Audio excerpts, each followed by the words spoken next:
Hey guys, it's Ron. Thanks for tuning in for another week of America's fastest growing no bullshit podcast. And today's episode is no different. We have a very special guest today. Longtime friend of the show, Nick Julia, will be aboard. He'll weigh in with us on our full slate of coronavirus related topics, plus give us a look into what the reaction is like on the ground out where he lives in Los Angeles. We're in the midst of a very trying time, one where we're going to need to stay vigilant in the face of a threat that is both invisible on one hand and possibly going to wreak havoc on all aspects of our society right before our eyes on the other. It's not an easy chat, but we did our damnedest.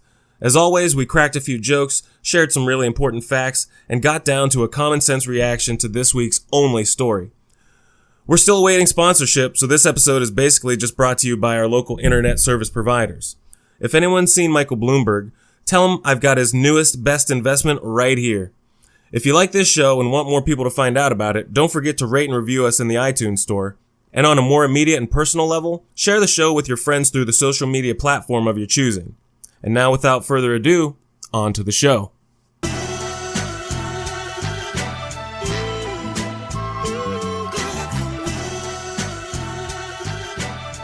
The Born to Be Mild podcast.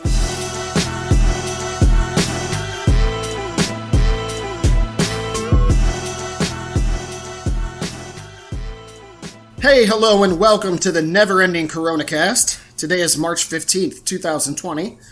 We're your favorite fatality-free fun guys. For Ronald Cabuno, I'm Pete Crawford. Ron, how quarantined is your house right now?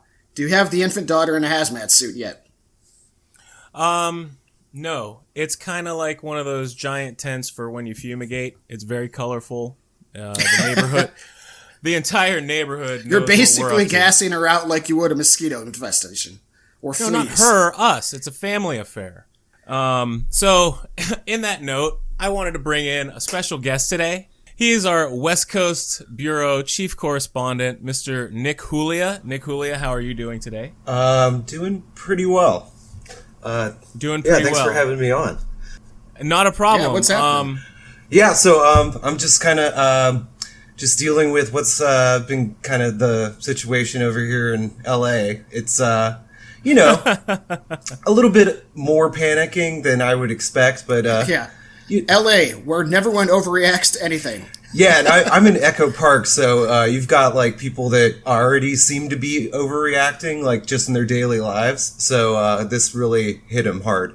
Well, that's awesome, and that's exactly why I wanted to bring you in, because we have, like, obviously one perspective here sitting in Ohio in our relative spacious lives, where you're a little bit more confined in terms of the populace. So I wanted to see what the density was doing to people. I was seeing some pictures that you were sending me of your Costco, and I seen some ones in like Brooklyn's Costco, and they don't look like mine. You know what I mean? Those lines are 10 times longer, so it looked a little frightening. Well, yeah, it was weird because I wasn't really expecting that, and so I went to 3 different grocery stores just to kind of get a perspective of kind of what's really going on, because like I can't remember, it was like a couple days ago, and I went to, so there's a Lassen's here in Echo Park, and I went in there and I was like, whoa, this is incredibly busy, and it wasn't really hitting me yet, and I was like kind of like thinking, well, you know what, I'm gonna play this game here, and I'm gonna go to 365 Whole Foods right when it opens the next day. And I'm like, I'm smarter than everybody. So, so I go in there and I get there right when it opens. I mean, there's already like, I'd say like 300 people in there. There's lines like 30 or 40 deep. Just tons. Yeah. Do you guys have limits on your? What no, you this buy? was just like Were a they free being for all. Strictly enforced? It was. Oh, I mean, it was. See, that's not good. It was scary. That's not and good. It was what depressing. you have to do. You can only buy like 10 squares of toilet paper, and then you're out. I mean, we're really relying on these corporations to do good by the public health by, limiting things when it's something that everyone is going to need. Yeah. I thought it was Why really is cool when I toilet went paper into the Mark's thing the that was other chosen? day. Have you noticed? Yeah, why is that like the number one thing? Because people are really concerned about their assholes. And it's hilarious. It's the most common thing, and it's nothing that's going to be in a shortage anytime soon. So Lord only knows. Yeah, I was actually just looking at some reviews for like bidets. water, food, you know. Everybody else is just walking around thinking like, man, I really don't want a dirty butt. we can definitely talk about what is and what isn't an appropriate response. And it's very subjective, you know? Yeah, that would all be our conjecture. But, I mean, I don't think it's appropriate to buy all the toilet paper. No but, way. you know, you do want to buy some toilet paper. So, well, it's like, all right, so I needed distilled water for our cool mist vaporizers, and I was looking all around, and everywhere is sold out. And I'm like, what does everyone need that for? What's that? I said a little humble brag action there. What do you mean? Your It's cool in the shape. mist. It's just a type of humidifier. It's in the shape of a fucking elephant in my kid's room. It's nothing special. Okay. I've got these old generic Vicks humidifiers in my house, so that is not. to me. That's on you, bro, and that is not good. You probably got a lot of mildew buildup in there. May I suggest you clean that out with a white vinegar rinse? We do clean it out. Well, I mean, all right, I'm going to step up my humidifying game. It sounded antiquated. I just want the best for you, man. Oh, I am sorry. I am stuck in the 90s with my humidifying. Yeah, so I was able to get my hands on this distilled water. Needless to say, I was looking up how to make it at home. It's really, really tough. And I found some at Mark's, but they had a strict 2-gallon, maximum per person. And the wife was in the car, and this old lady who was at the cash register was looking at me, and I'm like, I will bring my wife in here right now. We will switch, or you could just sell all 4 of these to me right now, and I could be on my way. And luckily she did, because I'm going to send in my infant daughter, and she's getting 2 as well. I was already double parked in the fire lane, so we didn't need to do a fire drill as well on top of it, just to get 2 more gallons of water. But yeah, we walked out of there stocked at least for a week's worth of hydrated evenings. God, all this time I've been using tap water. Dude, you can't do that. That's not good. You cannot be particulating whatever's in the tap water into your air and then just think that you got the best things going into your lungs. But doesn't it kind of like boil out the... I don't know. No, sir. I don't know anything about humidifiers. Sir. I know. All right. So back to the humidifier show. No, the one thing that I was going to say is, I've been kind of watching CNN. Like, I work remotely, so I listen to CNN while I'm working. So I'm pretty paranoid all day long. I'm self-quarantined. Oh yeah, it's a nonstop barrage of shit at you. Turn that shit off. Yeah, what the hell? It just really makes you paranoid. But the one thing that I was going to say is with the all-country quarantine in Italy, they do let people out. I mean, they have a correspondent there, and it's you go out, you can go to the supermarket, you can walk your dog, you can take a walk. Basically, they just want you to practice like social distancing, which is something that we're gonna work on. Here in LA, like I went to a bar last night. I was walking around, some homeless woman touched me. Personal space. But so it's a little difficult to do. But like, what happens? And I think Spain and France are considering doing all country quarantines here pretty soon. But the thing that they want you to do is just stay apart so it doesn't spread the virus, and that's what they were dealing with. Because the droplets coming out of your mouth. You don't want any close talkers like on Seinfeld. Or, I mean, like, I don't know. I was kind of like contemplating this. It was like, do the way Italian people greet each other, was that spreading it quickly? Because like, the kiss there's a lot of like on the cheek or whatever. I don't know. I mean, derivative of the proximity that you have as a culture. Like you're sitting there, and however much you normally give in your community interactions, that lessens or greatens the degree to whether or not you're going to communicate this thing. It makes perfect sense. That's great for the United States, because all we do is fist bump and flip each other off. It is, but it isn't. But we also might not practice the best hygiene, and we don't listen when things are told to us. We don't. That might be the crux of the argument right there. So I wanted to get into the American response, because we have a lot to talk about. It started with like the rollout of the private sector leading the way, letting us know that shit is not going to be normal real quick. You had the NBA, you had South by Southwest, but I have to tell you guys, ping pong was not canceled this week. Was it a better showing than last week? Hopefully? Well, no. I got totally douched at the YMCA again. Nobody showed up on Tuesday. So I said, forget these guys. I am going to Akron to the official Nitaku Paddle Palace, Samson Dubina. There's your plug, big bro. I was really happy to meet this cat. He was the US ATT 3-time coach of the year, and he's got his own center in Akron, Ohio, and we went there for league night, me and my boy Mikey, and we balled the fuck out. It was amazing. And it was scary as shit because, like, it was sweaty and there were balls everywhere, and, you know, sweaty balls and microviruses do not play well together. So I was really what was paranoid. the name of this place again? The Notaku. It's called Samson Dubina Table Tennis Academy. Good Lord. Yeah. Getting esoteric here in the ping pong school of knowledge. Imagine this, though. In humble Akron, Ohio, you have one of the best coaches in the world and a place that's open 7 days a week to practice your paddle skills. I mean, that sounds like a Ron Paradise. So. It fucking is, dude. It was amazing. I was so happy I got to go there. But, like, what I was saying is, like, I got in there just under the wire because shit is going to be locked down right now. Like, you see these things start to roll out. You see these things start to go. We have, you know, Ohio leading the way in the school closures. It was 132,000 schools for the country right now. That is 500 insanity. million kids sitting at home right now. I just read this morning, Mike DeWine says that schools might not go back into session this whole calendar year. Yeah, DeWine is really getting locked down.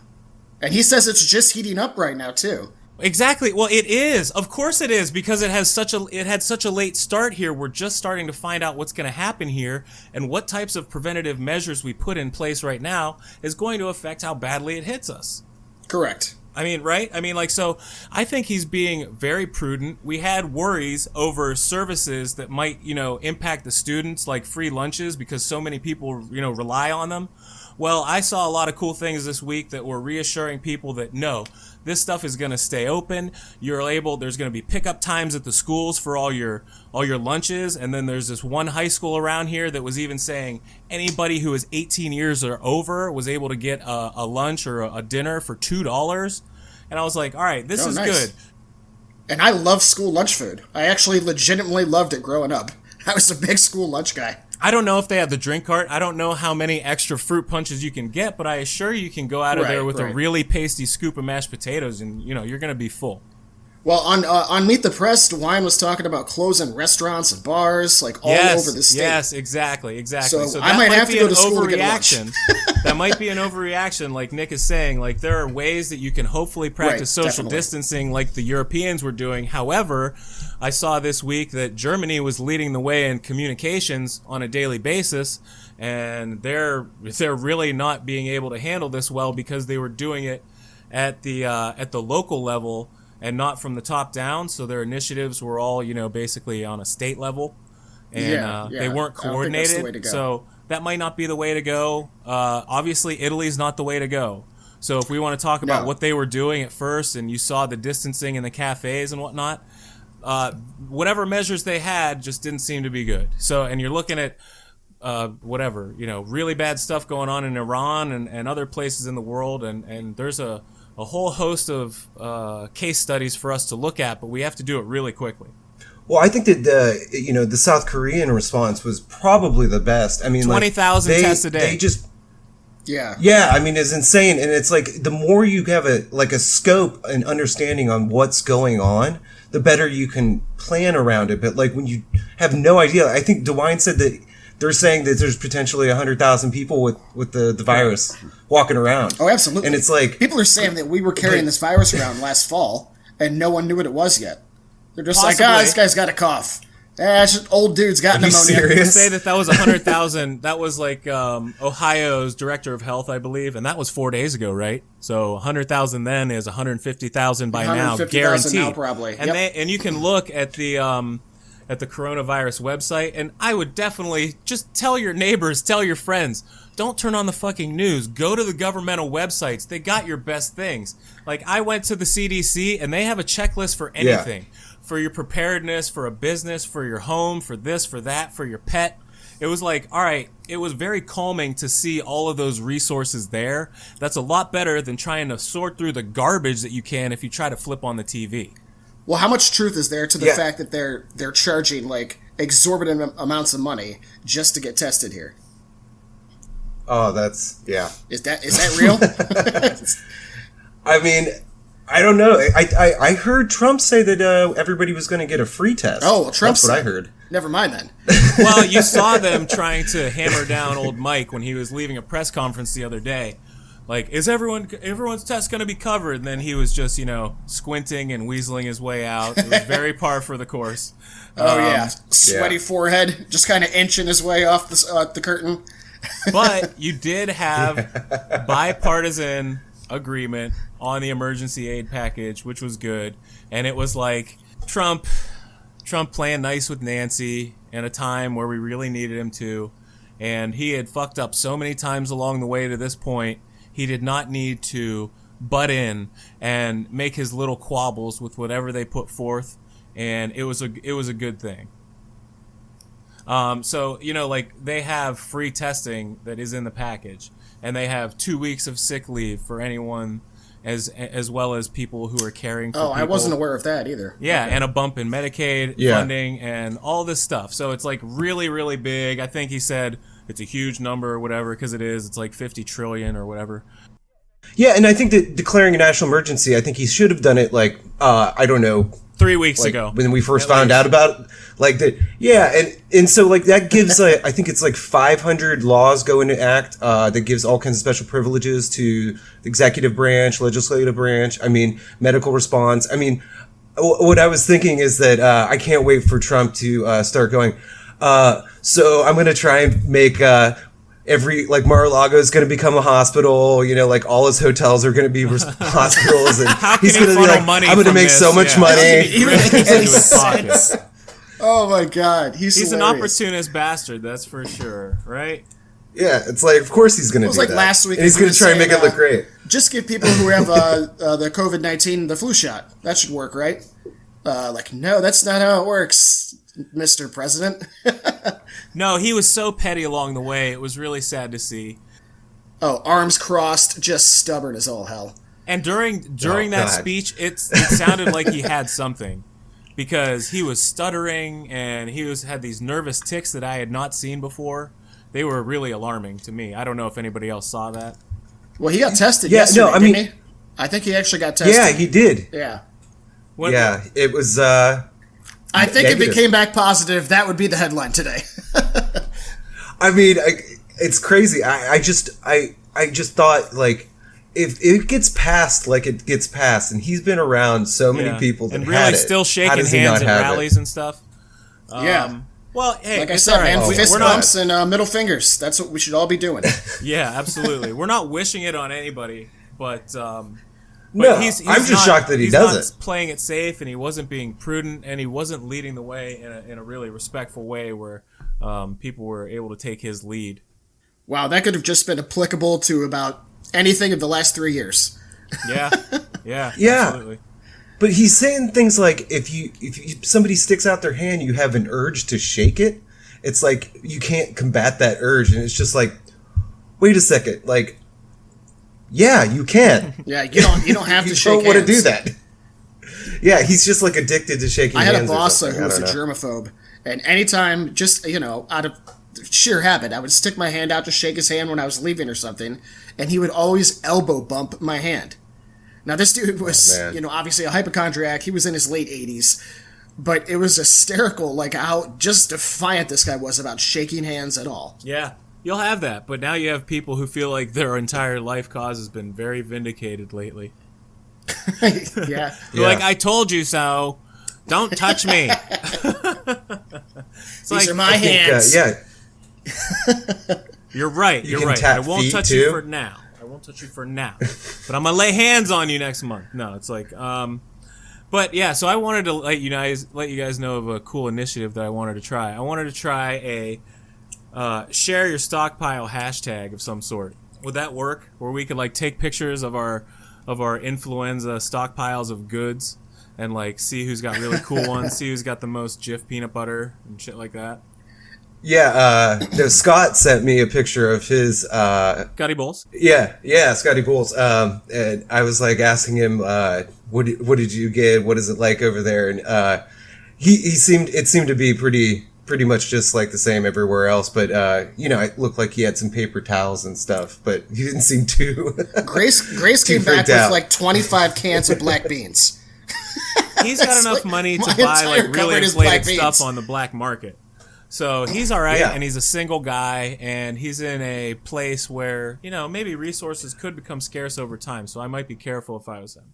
I think that's a good point, Ron, is that, I was kind of like thinking about that myself. It's actually pretty easy if you're a single person. Like I have a studio apartment and a cat. Yeah.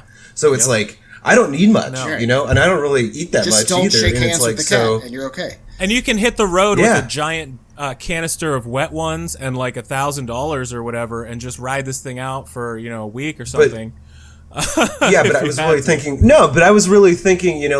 People who have a lot of others to care for and things like that. Like it just gets exponentially more difficult, and it's like thinking about if one person gets it, are you supposed to just lock them in a room? Right. Well, here's the thing that we are supposed to understand as a country is that self-quarantine at home is not the solution. And that is what we have been suggesting to people so far, because we don't have the beds or the infrastructure or whatever, to house them once we find out that they test positive.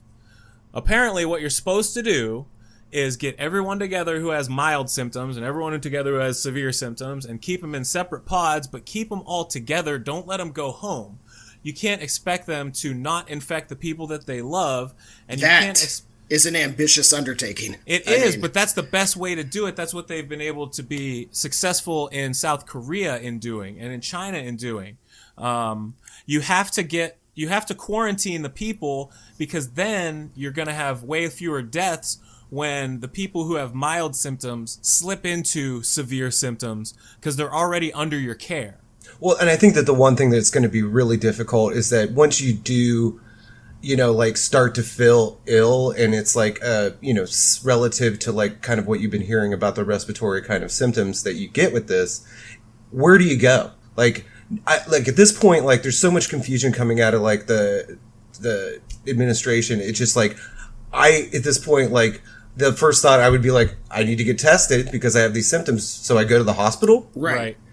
Well, now they have. I don't even know. I mean, they're rolling out the drive-through testing sites, and apparently the lines. I know they got to do that quicker. Long. Yeah, they really do. That's a salient point right there, Nick. Because that's exactly where you wouldn't want to go right now. Man, I wonder if I have the virus. Let me just run to urgent care real quick where everyone has it. Right, exactly. And you're just going to get it. But, a drive-through where you don't leave your car is a pretty good idea. Look, that drive-through stuff, they rolled that out. I think they had that a couple years ago when SARS came out, and that was a big deal when they came up with that idea. And they had that response. The Trump administration did not come up with this, and I don't know if they're actually acting like they did. No, but I don't want to get it wrong. But they're finally. But that's been around. Yeah. They're finally doing it. But they finally have the test was the holdup? That they can roll that infrastructure out. They could have put up all the tents they wanted at the hospitals, but they don't have any tests to fill them out. Why are you going? But that's by far the best way. Yeah, so they effed up when they wanted to make their own test instead of using the global test, and that put them how many weeks behind?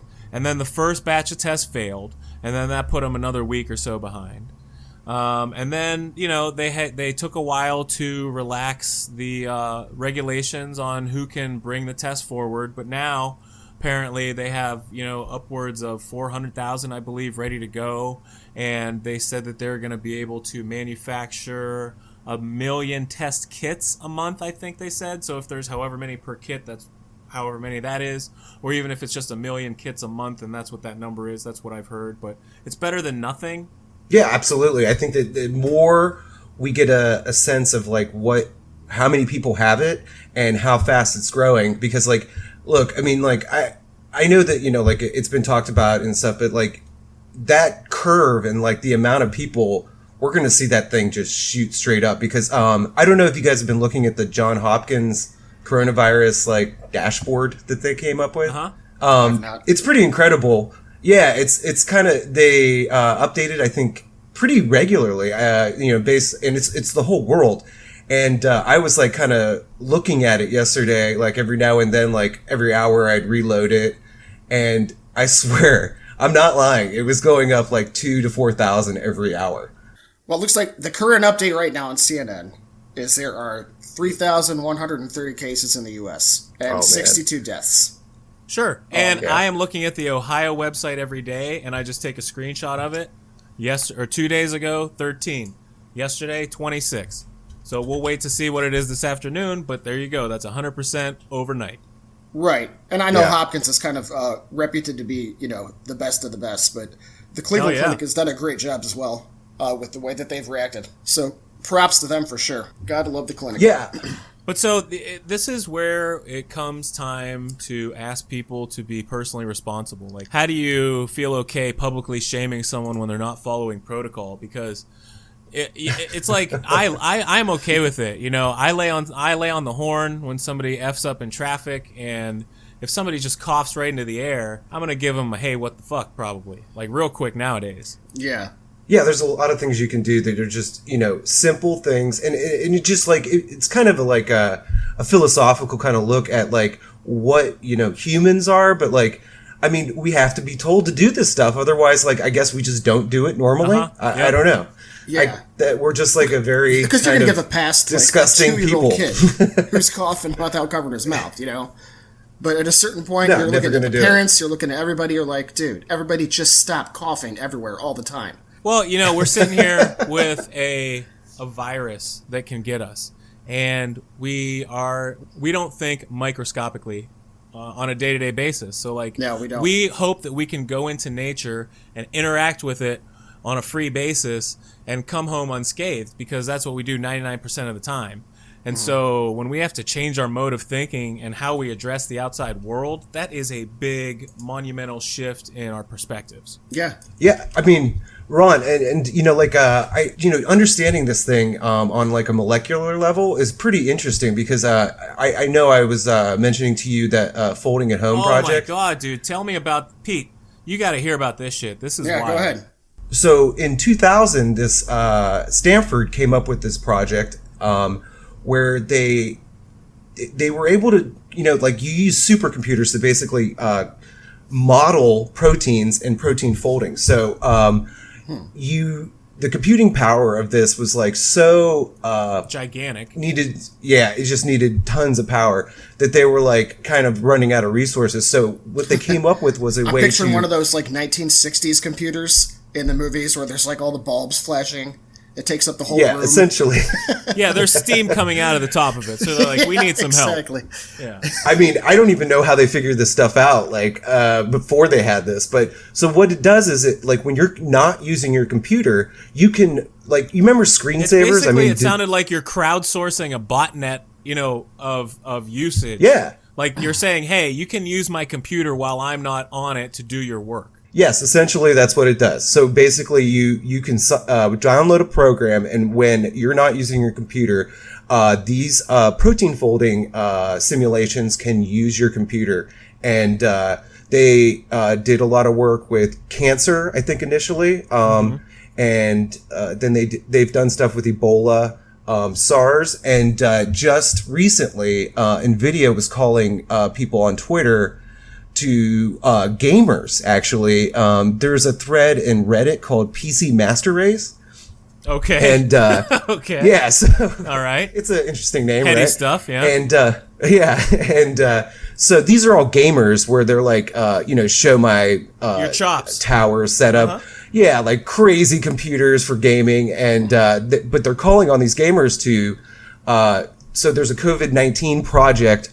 Now you can start protein folding simulations for this particular one, so they can find druggable sites on the protein.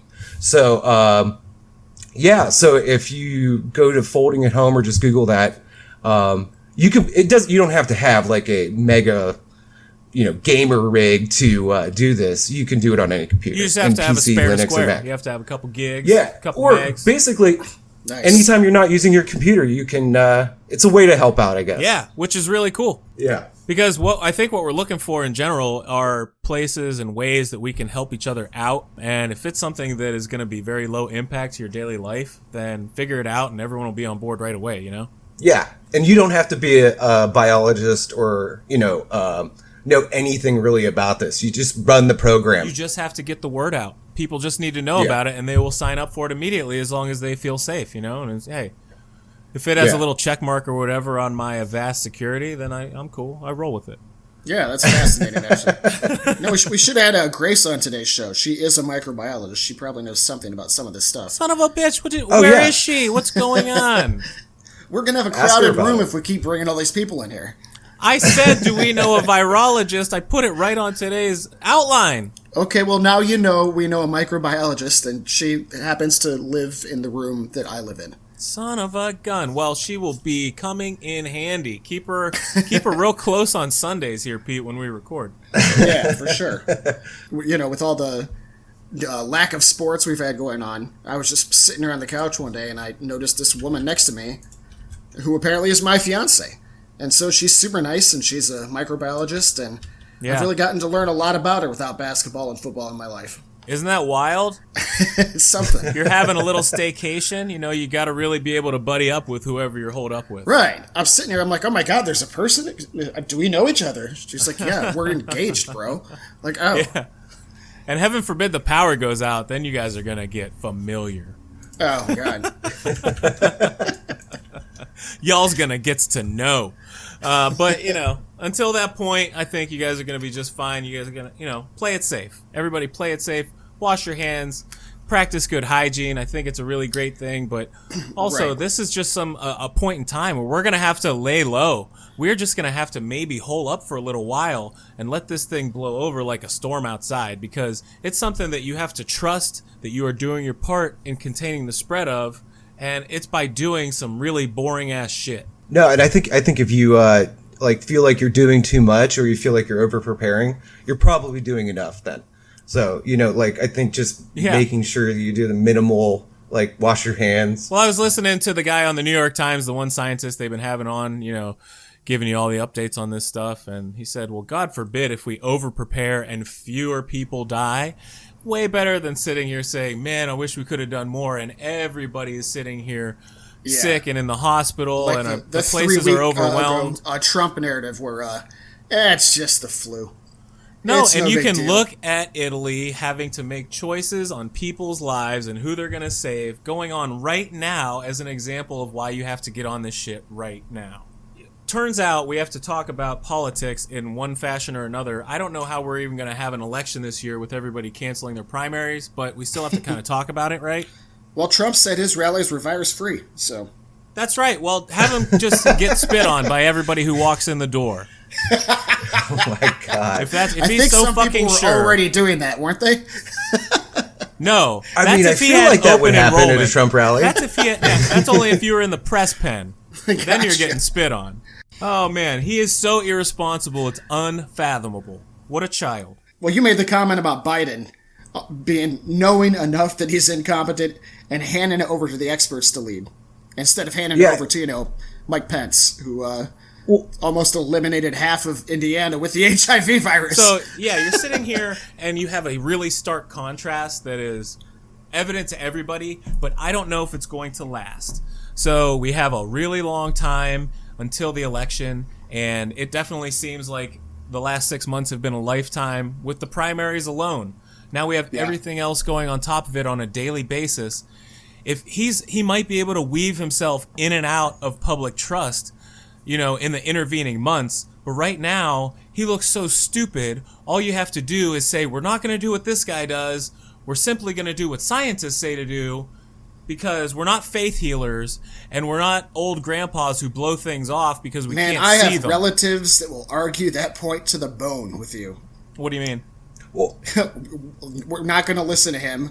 We are not going to listen to scientists. We are going to be spiritual people and pray away the disease. Oh, that's for sure. And these people need to be publicly shamed whenever they are seen contributing to what could be a very, very shitty outcome for this country. Because you're part of the problem, man. Like, I just feel kind of bad publicly shaming my 75-year-old aunt, you know. Well, yeah, then you have to lead by example and say that, I don't know, like, if they're so Christian, then you ask them about their Christian values, and you ask them about the golden rule, and ask them if they really want to be the one who passes along a virus to their family member that kills them. Yeah, I mean, that stuff doesn't work, though. I mean, those tactics have been tried and true. No, the crazy thing is like a little over 2 weeks ago, the guy was calling it a Democratic hoax. Yeah. The coronavirus. I mean, it's like that, and now we have a national emergency. It's like, that shouldn't make sense to anybody. No. You know, and I mean, like, I don't know who's going to win in the primary. I mean, like, I have my thoughts, but, like, I feel like, you know, how do you argue with that? Like, just like, this guy is lying to you, you know? I mean, straight up. And it's just like, there is nothing more evident. He almost he could have run a quarter of his 2016 campaign or whatever, or just thinking about how he lambasted Obama for saying you got to keep your doctor under Obamacare. He does this shit every hour, right? He's sitting there. Yeah. If you want to get a test, you could get a test. The guy behind him's like, that is not true. He's like, yes, it is. I will make them in my garage. And the guy's like, dude, I'm sorry, Mr. President. He's like, no. Yeah, I don't think this I thought it was a beautiful has been test. worse for anyone than Trump. He is a sinking ship right now, and everything is going to need to turn around by November, or he doesn't have a shot in hell, no matter who runs against him. Well, you know, the one thing I really hope is that this all works out for us, and I hope he does a good job. That's what we need. Containing this virus, because I mean, it's like I'm not rooting against him. I want I'm rooting for death. So yeah, I want good results with this, but I also want it to be clear that he fucked it up. You know, his incompetence needs to start finding an end. He needs to start taking a back seat. His personality needs to get put in a box, especially if he wants to get reelected. Now, if he wants to have everyone in this country have a nice, healthy outcome, or the best that we could possibly hope for, you know, he needs to have an about face right now, you know, like, it has to start right now. So I'm thinking that the agreement on the aid package, you know, is at least going to help. It's bolstered probably the stock market for a couple days. Now is the time to start playing nice for the long term here. Do we have to talk about the stock market? That was amazing. That was insane. Holy shit. I mean, it's amazing that he can just, if you want to know how much confidence, like, Trump can fuck up, I mean, it's just like, these guys were like, wait a second, you're not going to do anything? It's like, okay, we're just going to sell off everything because, like, I can't work with this motherfucker. No. And you had the volatility already in the market from the Saudi-Russian oil fiasco last week. Right. Well, we're at that 3-year mark where his economic policy is actually starting to really take effect. And he can't rest on the laurels that Obama had set exactly. prior. You know what that's like? That's like Brady Hoke coming into Michigan. You know what I mean? Correct. Like you're only working with somebody else's players for so long. Exactly. You've got a few years to work with good players, and then it's up to you. And now it's up to Trump, and he's dealing with... And the cupboard is bare. Exactly. So much he's dealing with. I do not envy him. How do you get rid of the director of the exact thing that we're fucking dealing with? I mean, how many directors has he gotten rid of? When you think about all of the cuts... Did he just see that and he got rid of them by length of title alone? Yeah, he's like, what's this stuff? Too much to read, garbage. It's really tough to watch this happen, but the Health and Human Services Secretary, Mr. Alex Azar, I believe, seems to be a fairly competent individual, and I have a little bit of faith in him. Yeah, he seems to be kind of at least telling the truth, which is, like being realistic. What a doozy nowadays. Yeah. Yeah. No, I mean, it's shocking. You know, like, I remember when, what's the Ukrainian guy that was with Giuliani? Yeah. The two guys that he was working Parnas? with. Yeah, left partners. I was same? like, Yeah. holy shit, people get arrested still? You know what I mean? It's like, when you see somebody acting normal in the like Trump universe, you're just like, something's up with that. That can't be real. Absolutely. It's like, what do you mean they honored a subpoena and showed up and testified? I thought we didn't do that anymore. Yeah, I thought we get just, the Trump memo? What am I going to do with all these middle finger emblazoned T-shirts that I'm supposed to wear every day? Yeah, it's like when you get a subpoena, you just go, no, I'm not going to do that. Yeah, it's totally optional. So many amendments out there. Which one shall I choose? Exactly. You don't have to do anything anymore. So we wish Tom Hanks the best. Oh, Yeah. wow. Him and his wife. And come on, and Rita Wilson Say. too, guys. She's Greek. You know, she's a fellow Greek. I got to feel for her. I mean, He's just, he's in Australia, so he's probably still more likely to die of a snake's bite or something, so. Did you see that they gave him a volleyball that looked like Wilson in his quarantine unit? that's, Nice. I mean, That was awesome. That's- I was like, That sounds like something he probably needs, right? that's a feel-good moment right there for old Hanksy. the memes for that are kind of incredible. Because I don't know if you've seen any of them. I but have not. There, I have not. There was one where it was like, if anything, about Tom Hanks's movies, like you just don't want to travel with this guy because he always gets in a situation that he's stranded Yeah, or he's, I am the captain now. or a volcano, or you know what I mean. It's just like don't go anywhere with Tom Hanks. Is going to end up Joe fucked. versus a volcano. Okay. Yeah, Absolutely. What a solid flick. But yeah, so I want to reiterate the share your stockpile hashtag, or as the kids would say, hashtag share your stockpile.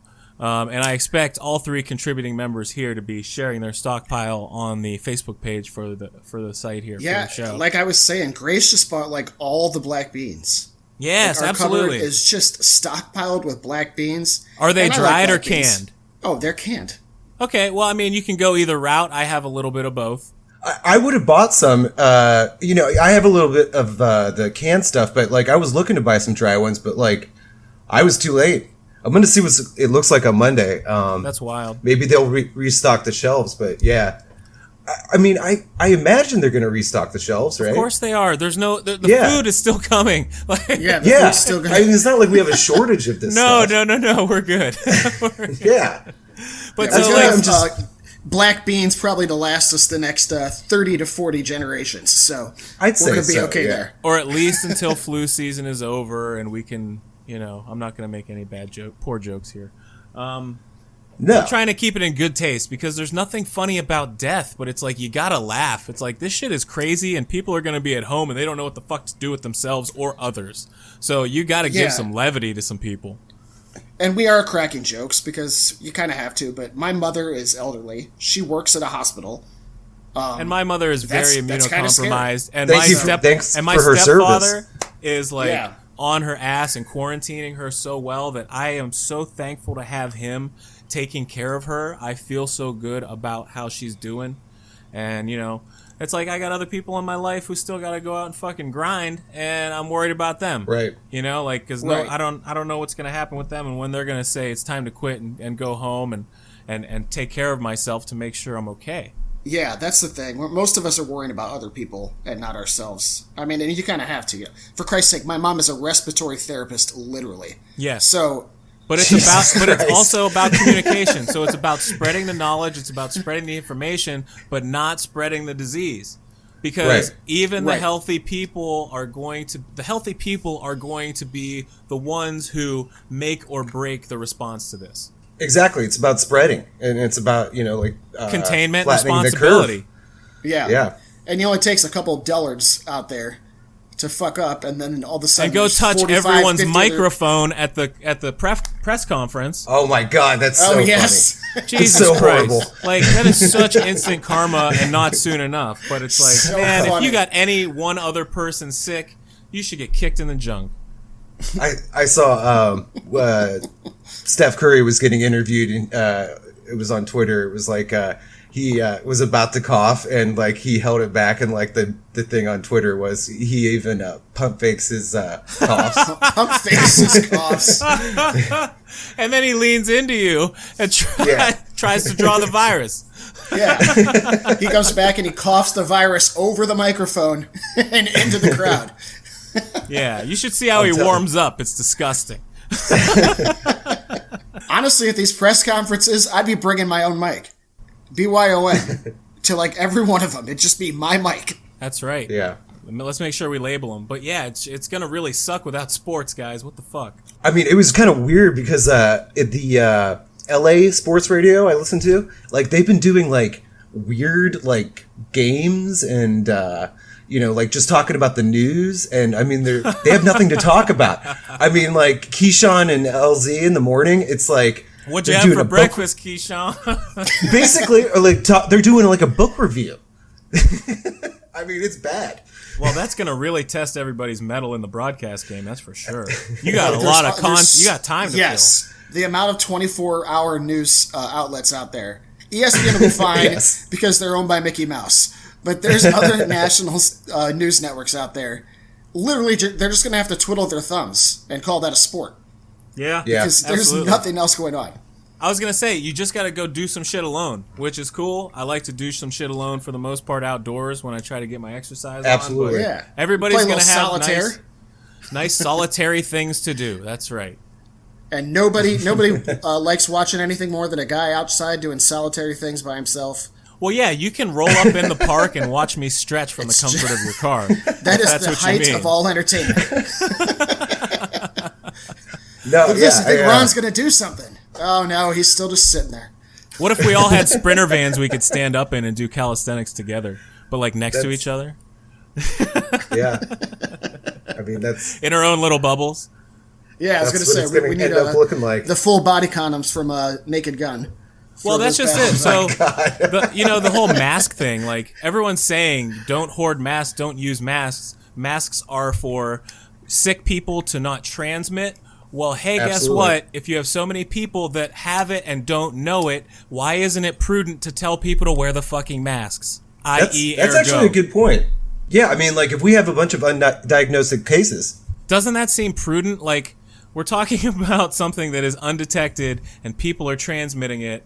Why wouldn't we want to do the safest measures possible, even if you think that induces more panic? It's like, I don't think that induces any more panic than the 24-hour news cycle.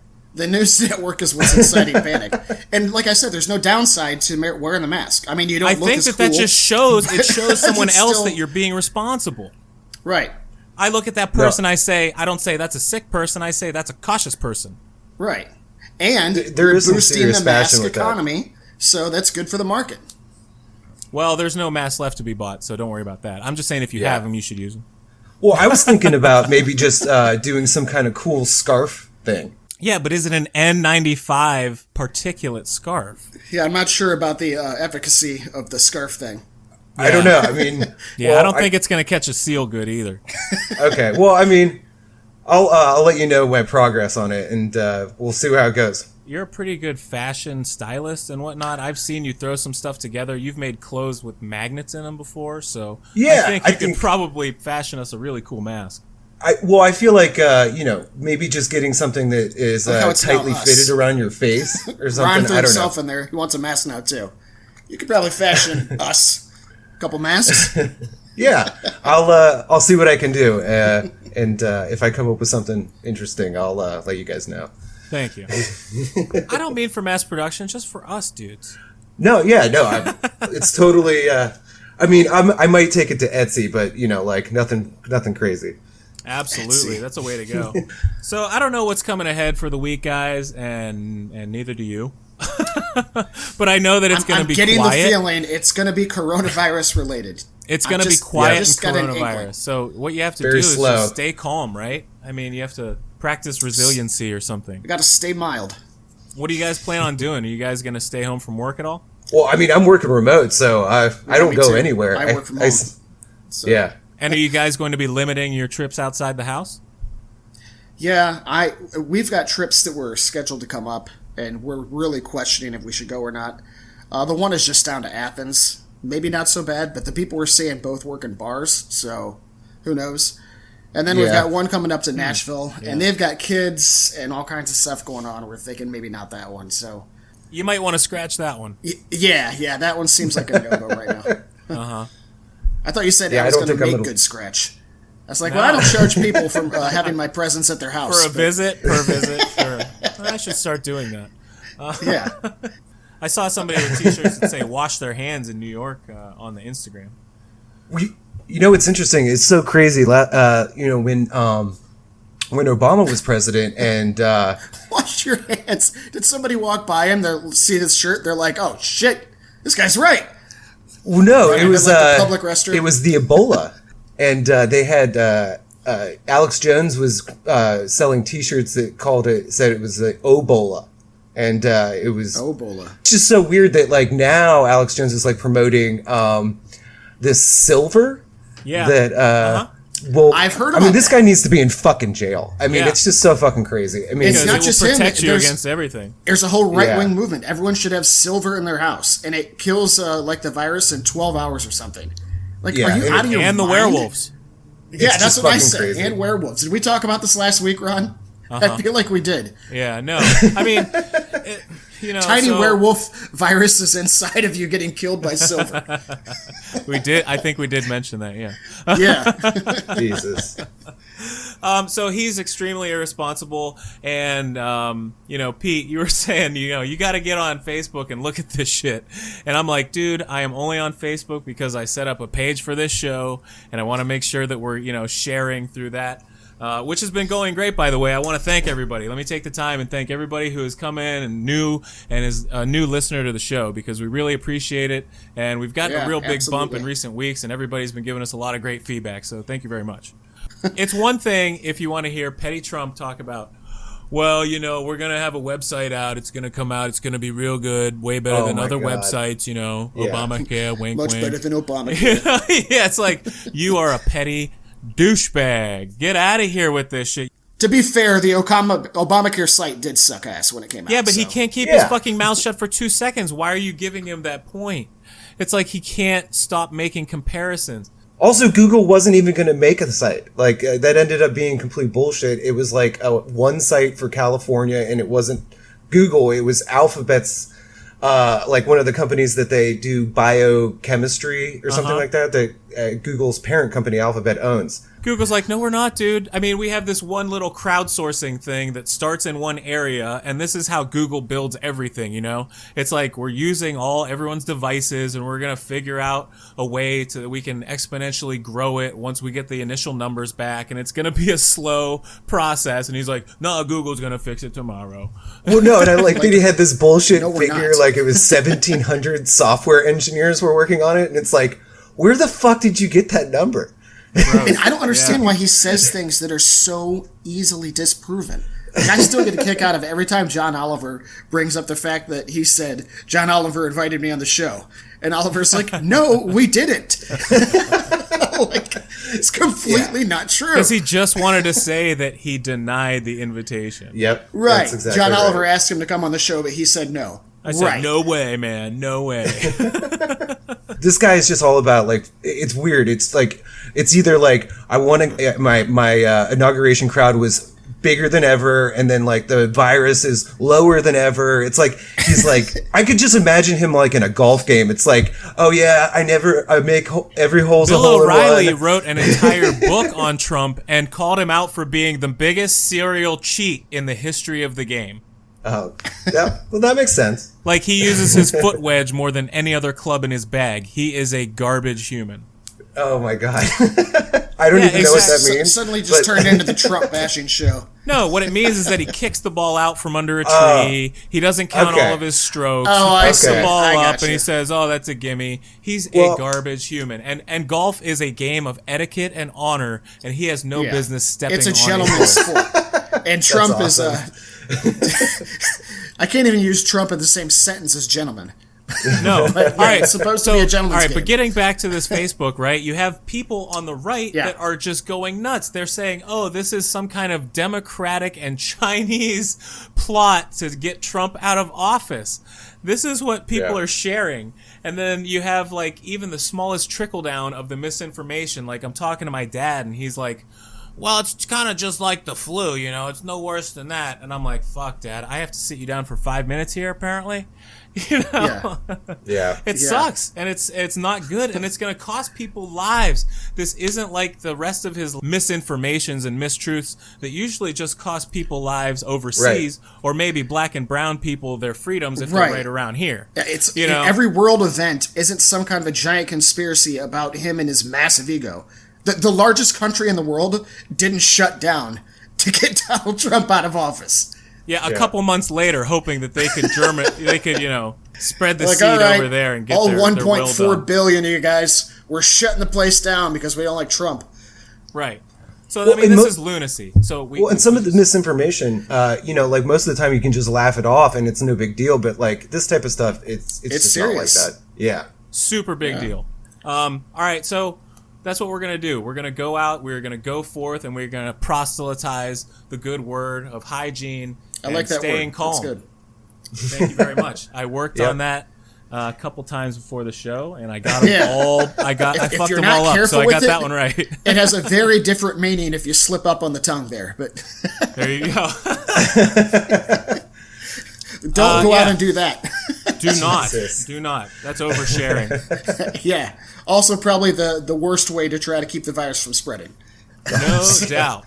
I want to wrap this show up, and I want to thank Pete, as always, Mr. Pete Crawford, and I want to thank our West Coast Bureau Chief Correspondent, Nick Julia. Thank you so much for joining us. Yeah, thanks for having me on, guys. Yeah, Nick, definitely want you on again. It was good. Definitely. Anytime. Absolutely. I mean, this guy is quality content.